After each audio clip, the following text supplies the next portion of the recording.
HTML, CSS এবং bootstrap কোর্সের আজকের ভিডিওতে আমরা কথা বলবো হচ্ছে কোন একটা এলিমেন্ট কিভাবে আমরা ড্র্যাগেবল করতে পারি, অর্থাৎ একটা এলিমেন্ট কিভাবে ড্র্যাগ করে আরেক জায়গায় ড্রপ করতে পারি। তো সাধারণত আমরা যদি একটা উদাহরণ দেখি যে আমাদের P tag, this is a simple paragraph. তো এটা আমরা অনেকবারই দেখেছি, এটা একটা সিম্পল প্যারাগ্রাফ আমাদেরকে শো করবে।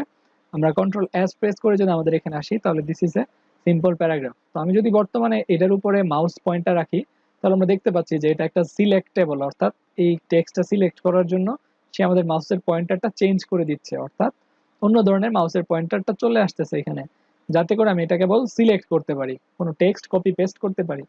তো এটা হচ্ছে HTML এর একটা প্রপার্টি।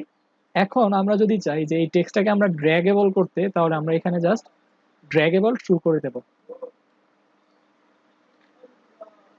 তো আমরা যদি এখানে এর প্রপার্টিটা অর্থাৎ ড্র্যাগেবলটা ট্রু করে দেই এবং কন্ট্রোল এস প্রেস করি, তাহলে আমরা আমাদের ওয়েবসাইটে গিয়ে দেখবো যে এখন যদি আমরা আমাদের এই টেক্সটের উপর মাউসের পয়েন্টার আনি তাহলে কিন্তু সেটা আর চেঞ্জ হয়ে যাচ্ছে না, অর্থাৎ সিলেক্টেবল এমন হচ্ছে না যে কপি পেস্ট করার জন্য সিলেক্ট যেই পয়েন্টারটা সেটা আসতেছে না।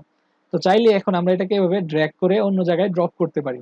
তো এভাবে তার প্রপার্টি যদি আমরা ড্র্যাগেবল ট্রু করে দেই এবং কিছু জাভাস্ক্রিপ্টের সাহায্যে আমরা তাকে অন্য জায়গায় চেঞ্জ করে ড্রপ করতে পারি। তো এভাবে সিম্পল ড্র্যাগ এন্ড ড্রপ আমরা আমাদের ওয়েবসাইটে এক্সিকিউট করতে পারি।